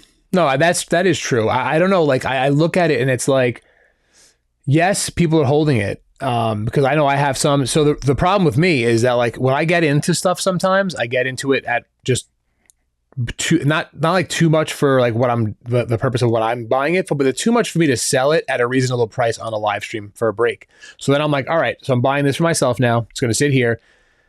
These sets are also being ripped way more. So they're being printed more, but they're also being ripped more. So they also have that. We just won't see the real impact of it. I'm not talking about like you and 98, 99, 99.5% of the people that are quote unquote investing or collecting this. Yeah. I'm talking about it was late enough in the cycle and early enough in the boom. Late enough in the boom to see that there's clearly evidence of it being ongoing for a while, not just being seasonal. But early enough to where it wasn't insane prices that I think this is where a lot of the big money got in. Yeah. I think the big money is in 3 things right now. I think big money's in Prismatic. I think big money's in Ascended. And I think big money's in Destined Rivals. Yeah. And I think the problem is we don't know the impact of how much they're setting aside because they're not ripping it. They're not shipping it. They're not doing memberships. They're not collecting. They're getting cases and cases and cases, even at market price right now. Yeah. And setting it all aside. And they're expecting it to grow. But is that a guarantee of it grow? Because at that point you have a glut. And again, I keep using that word, but it's like there's this random expanse in the middle of this set and of its investability where it's so expensive now that people are setting so much of it aside and big money setting so much of it aside that when it comes time for another boom, 5 years, 10 years, whatever it is. I mainly said 5, 6, 7 years. It could get to, being a decent investment in 10 years, but I'm saying like in the time frame that most people are actually treating it, where it's like every 5 years is a boom, 2029, 2030, whatever. Is it going to be so much from this big money that's eaten up a lot of the supply that when they flood the market when they decide it's time to sell and they sell off not even a huge portion of it, but a decent portion, which means it's a lot of boxes. Yep. Would that create it to where would that put it in a position where it can't get above a certain level? Well, we talked about that a little bit last week when we talked about Rudy. Rudy can do it. Oh, Rudy. Oh, Rudy. But yeah, I think it's gonna be interesting. It's gonna be interesting to see, and hopefully we'll still be doing the podcast at that point where we can, investigate it. Because I'm not upset if I'm wrong. I just really think we've got boom eyes, we've got bull market glasses on, and we look at this set and we think like, oh, it's so amazing, and look at the prices, and I think it was timed perfectly, but I think I'm very cautious on my optimism of it being this huge outperforming all these other sets when I think there's just a lot of other sets that are really good in Scarpy that will have a seat at the table when it comes to that. And I also just don't think it'll get anywhere close to what we're seeing with Evolving Skies, or if Fusion Strike's like $1,200 a box. At 5 years after printing, 4 years after printing, I just don't see Destined Rivals being there. Yeah, it's going to be interesting. I can't wait to come back to these episodes. I don't know how I should. Yeah. What's the file system that I need to use so I can quickly search up? At that point, in 4 years, I should be able to drop this into like Gemini or ChatGPT. Hey, like, yo, tell me where this. Remind me in 5 years if Sav was right. Right. She's not going to remind you that May 20. Shut up. May 21st, 2031. I've got it. I'm surprised my girl was able to. I'm surprised my girl was able to even get that in there. She's awful, man. That's like I'm such an Apple. I'm an Apple fanboy, dude. And like, if they can fix that, I think they're going to be using. We're not going to get into that tangent, but I think they're going to be using other AI models moving forward. So we'll see. All right, so that wraps up Destined Rivals, which actually was pretty good conversation into market and Evolving Skies, which I enjoyed that, man. That was good. I love when we can go back and forth and just really discuss things. It makes for a good conversation. All right, so let's go into some listeners. We're going to talk about your to the listeners your comments, and I'm onto Spotify right now. Last week we read off some of the comments, so today I'm also going to read off some of the comments. Let's go start off. And again, this is the second podcast you guys are getting in a week's time because of when we recorded the last one a little late. So. Yeah, so Asher said that we asked like, where do you guys watch the videos? So Asher said, I will always watch on Spotify, which is interesting. So I think that's why Apple's going to be doing a big push to get Apple podcasts with the videos there too, because people just want to watch stuff or have at least the option. Because I do that all the time. I throw on a YouTube video and I'll just listen to it. I can't watch it. I'm at work. I'll just listen to it. Yeah. So shout out to all that are doing that. I don't watch video on Spotify. Ever. And I knew it's there. I just never do. Are you like used to, like, here's the thing. Here's a question then. Are you used to listening to podcasts there? Because then you go to YouTube to watch something? Is that like like just the training of your? No. So I listen to everything, like YouTube or yeah. But I was, my like point of pride with podcasts is I was one of the earliest adopters of podcasts. I was listening to podcasts in like 2006. Like nobody knew what it was. 2005, 2006. I found like I was just started playing fantasy football, and I found like a fantasy football podcast. And just started listening to it and listened to like some ESPN podcasts and stuff. So I've been listening to podcasts for 20 years. Your boy's a trendsetter, guys. Shout out. I loved it because I was like, oh, I can just listen to people talk, and I do that anyway. I like listen to stories and listening to stuff. I'm like, oh, sweet. Like I just listen to people talk about like sports or whatever I'm into. But it's good. It's what you want. It's what you're interested in. Which is what everyone's doing here. That listening to this, they're interested in talking. It's just so foreign to me. Yeah, no. I was like, oh, no one's gonna watch it, and then I looked at statistics, and I was like, oh, no, yeah. No, people watch it. That's so weird to me. Guys, pop into the Discord as well. I don't really say it. Pop into the Discord. The link will be down in the description. There's plenty of conversation that happens there. If you want to make sure you're available, if you're not part of like any of the notifications, we will because Pitch Black will be coming with pre-orders hopefully soon. Hop in there. Someone will ping you and we will get that. But there's conversations that carry on in there, collections, what you are collecting, all the pulls you've recently pulled. There's many things there that you guys can relate to. But appreciate all you guys wherever you are listening, whether you're on YouTube, on Spotify right now, on Apple Podcasts. We have Zay that dropped the rocket emoji because we said drop the rocket emoji if you made it this far. So officially, if you made it this far, give me the googly eyes emoji. You know, the one with like the side eye? I love, like right here. That one. I love that one. That's one of my most used favorite. So much. I will drop it on a reaction. I love it. So let us know if you're still here with those eyes. But we had Zay that dropped one of the rockets. We had Poké Jesus collects, which I'd love to know what you collect, Poké Jesus. Let us know in the comments if you're listening to this one. Also, Weston dropped the rocket, said really curious how you think the upcoming Rayquaza set is going to perform. Personally, I think it'll be a lot like Phantasmal, but what are your thoughts? So I don't know if you want to answer that. I did briefly respond in there, pretty much saying I think it's going to be on par with the rest of these sets in this era where they're smaller with like one big chase. It's coming at a very interesting time because the set's dropping before 30th.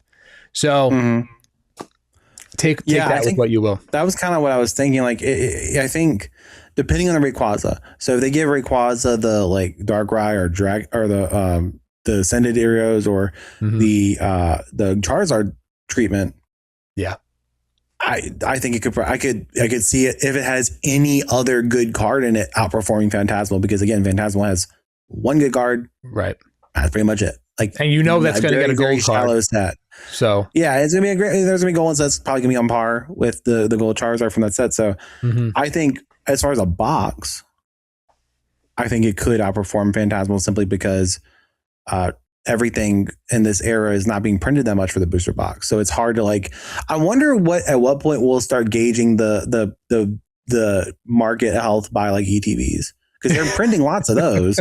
Booster boxes are just like bundles. It really does feel like booster boxes are like their own economy, because there's different money in that. There's different people involved in that. There's different. There's less printing happening there. So it's like booster boxes is like their own thing. And then there's ETBs where it's like somewhat accessible and you can kind of see like take perfect. Again, I'm very tangenty tonight, but that's just how I feel. Take Perfect Order, for example, right? Perfect Order. We know the booster box never dipped down where people thought it was going to. It's still sitting at probably 200, a little over 200. It was 210 last time I checked. It's 227 now. It's actually going up. It's crazy. So the Meowth is over $200 now, which is great. Great card, decent set again. This is another set but the ETB $71. $71. So it's a little bit. It's like $10 above Walmart price. It's yes, it's a bit above MSRP, but it's like not that much more. So this set is, again, you can see the booster box would tell me this is a set that should be on par with some of the Scarvy sets, right? But I look at the ETB, I'm like, oh no, it's like a fine set. It's a set I might be able to find some of. I'm curious to see if we ever get to the point where we measure the health, quote unquote, of the market by ETBs, because I don't think booster box is ever going to be down where we think. If Perfect Order is $227 a box, nothing's going to be lower than that. Yeah, I can't see them making a set that's going to be lower than that. So, interesting thought experiment. You're 100%. You're 100% on that take right there. Is that like, if we're saying it's the worst set and look where it's at, like how do we anticipate anything else being lower than that? Yeah, and at that point, is it like, well, the ETB really tells the tale where it's like, oh, it's $71. That's so cheap. That's that's pretty dang cheap for any kind of for the second best sealed product in a set. Yeah. But I think it's gonna be a cool set. I'm really excited for that. We're probably gonna get a little info on that not too far from now, which is crazy. Yeah, no, we should. We haven't got anything for the 30th. No, we haven't. It's almost June. It absolutely is insane. Like what's going on? Yeah, because like I think Japan's getting. Actually, you know what? I think Japan is getting in September. They were going to be getting the starters, the 1 through. What is that? The 9 gen starters, the 27 cards. Yeah. So I don't know. Like, are we getting 30th in September or October? I don't know. I mean, they didn't say. Did it say? They didn't say. Probably September, I would bet though. And then like, because the last partners collection is in August. I think I saw somewhere that they announced that it was going to be in August. Series 3. Yep. I would assume it's going to be after that. Yeah, I don't know. I don't know. It's the timelines kind of keep shifting, but it's weird, man. It's a weird time. Still, it's not getting any better. Yeah. We thought it couldn't get worse, and it didn't get better. No. We've got Christopher Achiga, he also dropped the rocket emoji saying enjoy passing the time listening to you guys. So shout out to you, Christopher, for the kind words. And then I'm gonna call him OG Christopher 3G9. This is Christopher's been here for a while, saying wake up CGC. This is a comment from last week. Wake up CGC. Because we were talking about the grading, but said Pokemon Company could never print enough to meet demand. Demand is currently astronomical and unachievable, which I agree to a certain extent right now. It's going to be even if they could, they wouldn't, based on a lot of the things we've said in the past, is that like when you print a demand, you kind of just kill the demand. So they're being smart and strategic about it. Also, again, not wouldn't in the sense of like, or it'd be good for a consumer, but again, I think what we're meaning is like from a business standpoint, it doesn't make any sense for them to do that. Not that we want them to print the crap out of stuff. I want to collect it. We want more, yeah, but we want more. We want everybody to have more. I would like to have more, please. Yes, thank you. He also said yes to more Sword and Shield content, so we will definitely be looking at. Yeah, we're almost done with. Yeah, well, we did some Sword and Shield stuff today with just the singles, but yeah, I mean, we can go into that actually because now we're out of the. We didn't do Paldean Fates. We did. I would say the last thing we need to do is Paldean Fates, but after that, we will be out of this block and we can probably go back and hit some of these. Especially, I especially want to hit like Brilliant Stars onwards where they have the alternate trainer galleries. And the trainer guys coming in? Was that Brilliant Stars? Yeah, Brilliant Stars. Yeah. Yeah, I want to see some of those. Those are absolutely fun. I agree. I'm gonna love that. So Christopher, thank you so much. He also ended it saying Paradox Rift very underrated, which we also said again today. I swooped those up a couple of months back. So he said, here is a take. Pokemon Co. should make the next era a retro vibe. Bring back old holo designs and reverse holo stamps as the chase cards. Do you guys think it would be a success? That's very interesting because people today have become so used to and drawn to these full art illustration rares that I don't know. There's not enough people I feel like in there right now, because even the people like us that are used to it are like so drawn to these newer style cards that I don't know if it would have that draw or almost feel like a reprint instead of something new. Yeah, if you take off the nostalgia glasses, that's in my opinion. If you take off the nostalgia glasses, which a lot of people have, and I understand, I do. The art's just better because there's more they can do with it, and there's more artists that are devoted, like we have with Shinji Kanda, like Egawa. A lot of these artists that are devoted to making it a work of art, whereas the early holos and stuff were not that. They're obviously they're nostalgic and they're like the first ones, and it's impressive what they did early on, because I mean it came out hot out the gates. This wasn't something that aged up into its popularity. It was popular off rip. Yeah. I just don't think there's a demand for it. I think you know why? It's because one, I think alternate art, that kind of stuff should never go away, in my opinion. I think it is objectively just a better form through which you can tell the story of the Pokemon. Right. Secondarily, the classic collections and the reprints and the evolutions set and celebrations, all of those kind of cheapened the old school art, because it was like it wasn't received super well. It's not, even now it's like not the most expensive stuff in a boom. I just think that people don't have an appetite for it, especially now. I just don't think it would. I don't think it would work. Yeah, it's tough because like you start to see the stuff with the stamps on it, and then it kind of just like dulls it down a bit. Some of those cards are doing well from celebrations, but yeah, and I do. I mean, the fun part of exploring all of these each Pokemon, exploring all the cards is like there's a lot of really cool like retro cards that are not even just all just like cool old school art cards. It's just that when you can tell more of a story and you have a really good artist, it's hard to beat of having twice the canvas. Yep. And that's better colors and better textures and the way you get a pop. Yeah. No, I mean, look, I love that. I love you putting that out there, Christopher. It's a great thought experiment. Great thought, 100%. He also dropped pickups of the week, which I do love. So, Christopher, shout out to you, man. Guys, I love it. Let us know. We'd love to hear what you guys are picking up too. Pickups of the week for Christopher is the Mimikyu V Trainer Gallery. I believe that's the one from Brilliant. I think Mimikyu Ace of Roll in it, right? Yeah, I think so. I think Mimikyu had two. Mimikyu V Max as well. Yeah, I think it was Brilliant. And Shinji Kanda's Japanese Roaring Moon EX SAR in a PSA 10 for $55. That is amazing. That is the Roaring Moon that we looked at earlier in English. That one is like probably in the mid 150s to 200s, I want to say, in English. So I picked up the Evolution SARs from Terrestrial Festival early on in 10s. And $55 for that card, dude. Great pickup. That's a good deal, but there's listings for like 70 and 70 to 75 that have been sold on eBay. Yeah, maybe you did it. Maybe you got it in person, which is good. Let us know. Yeah, that's a great pickup. That's such amazing comment, man. Honestly, thought provoking, depth. You could tell that you're really enjoying this. A lot of rockets in that comment as well. So, and Christopher, thank you for collecting Japanese. Yes.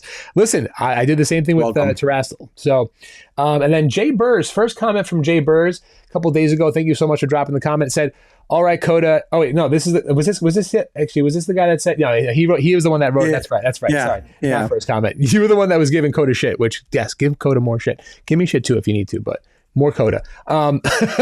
He said, Coda, you've mostly redeemed yourself by saying you've watched Avatar, Friends, Lost, and 24. Those were some of my go-tos.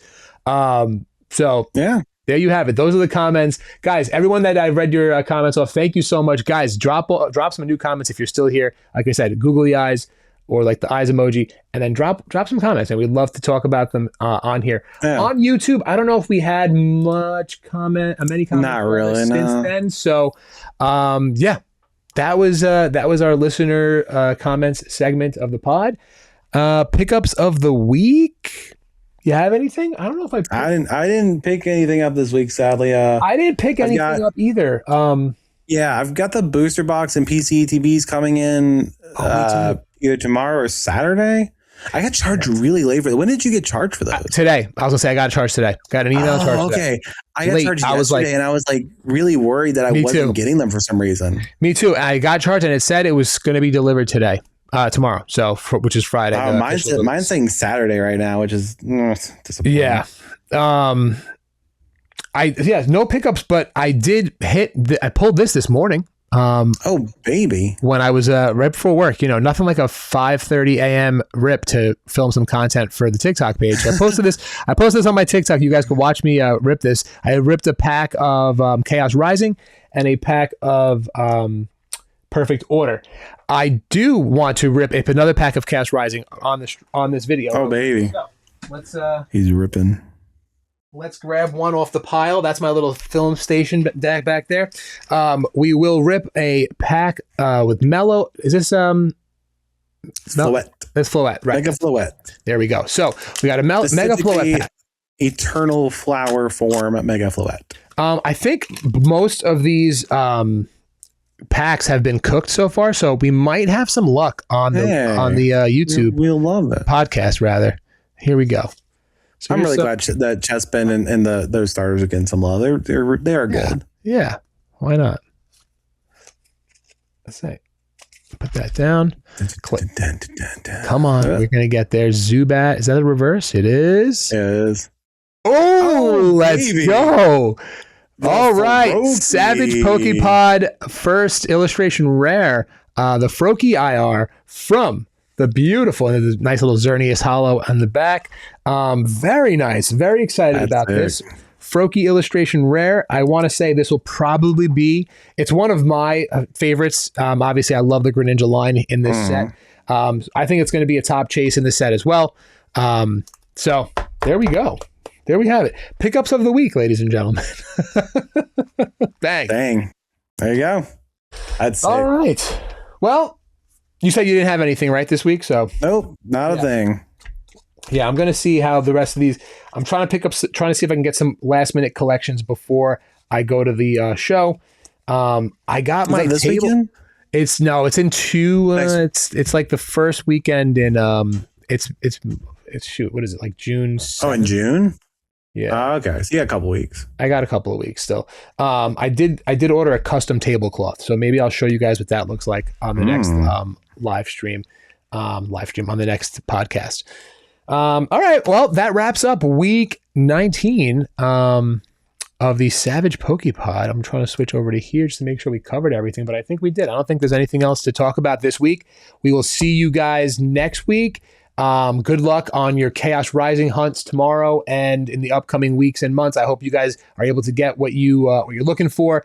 Bless your pulls, and until next time, guys, peace out.